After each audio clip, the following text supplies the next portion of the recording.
2025 has been an absolutely abysmal year for Hollywood. I know, right? You probably haven't heard that before, and they're really looking for a scapegoat.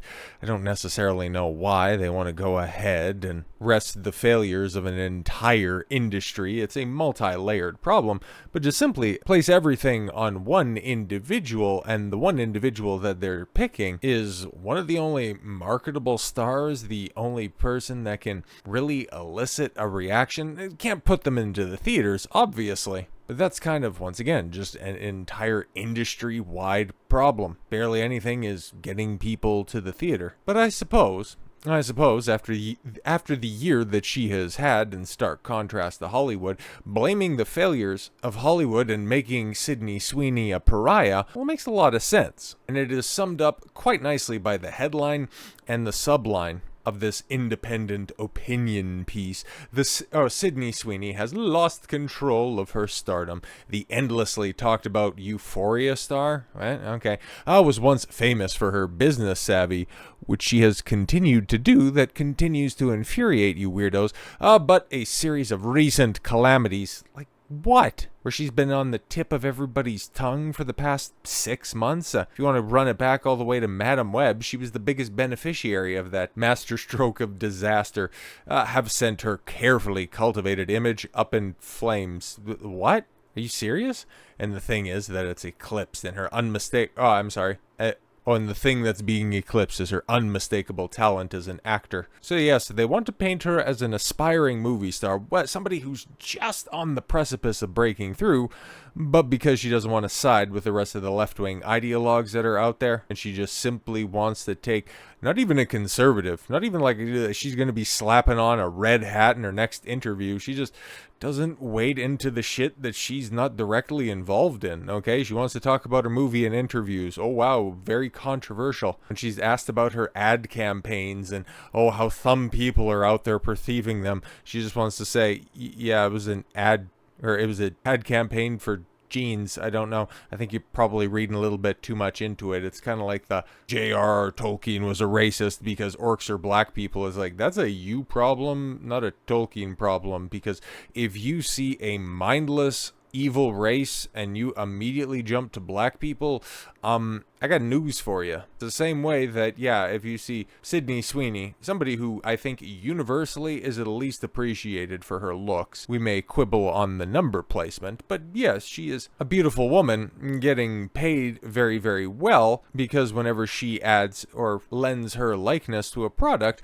that product tends to sell exceedingly well. And if said marketing campaign wants to go ahead and highlight that, this is an attractive woman in their slug line, and you immediately jump to white supremacy is on the rise, once again, that's a you problem. So I don't know. It's like recent calamities. I don't get it. You can obviously say that of Christy because, $1.7 million heading into its second weekend. That's not great, man. That's real. And $2,200 internationally. Well, let's keep it a buck because I haven't seen any official numbers when it comes to the budget, but some super high-end estimates have it between 20 or 30, but then the other agreed upon number is $15 million. So like this is going to flop. It's probably going to struggle to make $5 million during its theatrical run. What a disaster. But also, what did you expect? A biopic for a female boxer that is drenched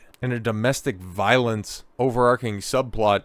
Not exactly a feel-good story to get people to the movies, but then also it's a $15 million budget. It's like, it's going to lose money, but it's not going to lose that much money, okay? Because you have a clear analogy, or rather a clear parallel to draw right here with the Smashing Machine. Like, why isn't Hollywood turning on The Rock? The fans and the audience are. Definitely 100%, but there were no, the rock star is faded. There are some articles that are out there, but none from the independent, none from the authoritative sources. But we know why. The Rock endorsed Joe Biden in 2020. Sydney Sweeney gets her tits out on the red carpet. But 2025 is being a terrible year at the box office, an awful year for Hollywood, full stop, both on the television as well as theatrical side. It has also been a year of strange beefs and strange attack vectors, okay? And no, I'm not talking about this most recent one that popped up on Thursday night, like, oh, okay, cool, Democrats really got you on this one, okay?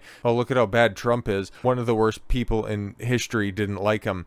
Not exactly the gotcha that you think it is, but, yeah, okay, better luck next time, guys. Which unfortunately isn't something that I can say for the subject of this beef right here. And that would be Ruby Rose, because this is probably like the last time anybody's gonna go, oh shit, I wonder what Ruby Rose has to say about something, because her 15 minutes of fame, well, it came and went a long time ago. She was Hollywood's favorite pet lesbian for a hot second. Until, of course, well, the Batwoman debacle ended up happening with a hilarious first season. She ended up getting quite hurt on set and then spurged out a couple of years later and then tried to accuse her co-star, Dougray Scott, of a bunch of crazy shit, and everybody turned on her and she just kind of spiraled into obscurity. But for whatever reason, she decided to chime in on this Christy situation. I don't know, man. She was alleging she was attached to this project, but we'll get into it because she has some strange takes. I'm going to bring up a point that was referenced earlier, okay, the Tolkien orcs situation.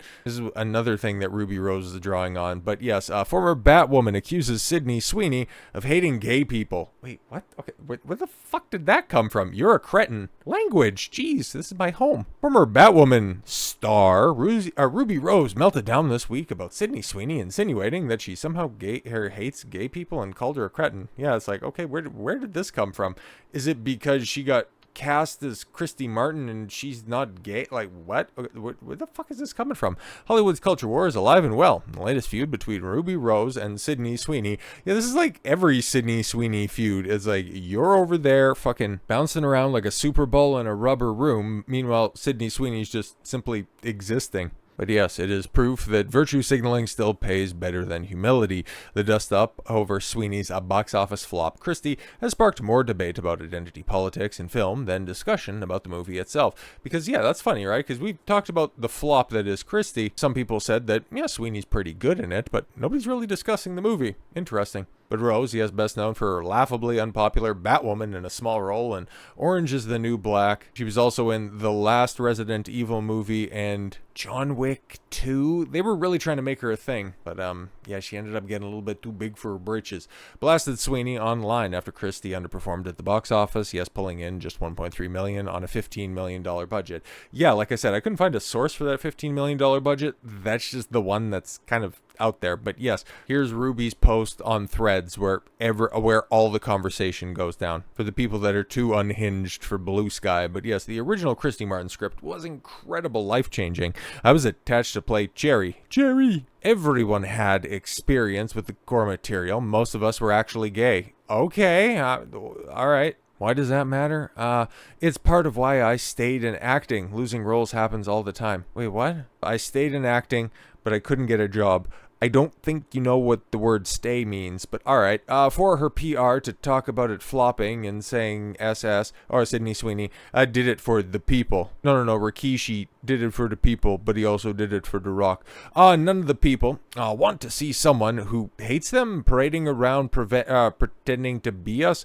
You're a cretin that ruined the film, period. Christy deserved better. What the fuck are you talking about? Yes, Rose's accusations seem rooted not in anything Sweeney has said or publicly done, but yeah, just simply existing and not bowing to public pressure.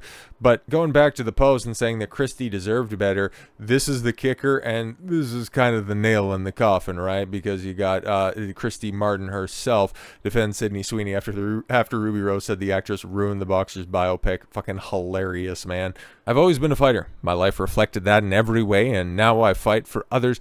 The past few days, I have seen some people attack my friend, Sydney Sweeney. Oh no, Martin captured an Instagram photo of herself with the Euphoria star on Wednesday, November 12th. It's interesting, right? Because when normal people talk about Sydney Sweeney, they never reference Euphoria. That's a thing for the critics, and maybe that's why they're so mad at her, because a lot of the people that spun off from that show are fucking weirdos. Sydney Sweeney seemed to get out the other side totally fine and in a much better position, and they're just mad because she doesn't bow to their whims. The 57-year-old former professional boxer continued to praise the 28-year-old movie star who brought the story of her life to the movie, which opened on November 7th, became one of the top 12 worst performing box openings for movies playing to more than 2,000 screens. Oh my fucking god. How many caveats do you need?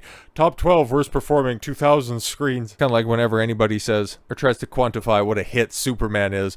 More about that tomorrow. But yeah, man, Sid not only worked her ass off for the film, she worked her ass off for me, for my story, for the many others suffering in silence. So I want to be clear about who Sid is. She's my friend and ally. Oh no, bad news for Ruby Rose. But hey, man, that just must be another day that ends in Y. So with all that said, thank you all very much for the gift of your time. I've been Don Consuelo. I want you to follow your gut and get after it. Take care, everyone.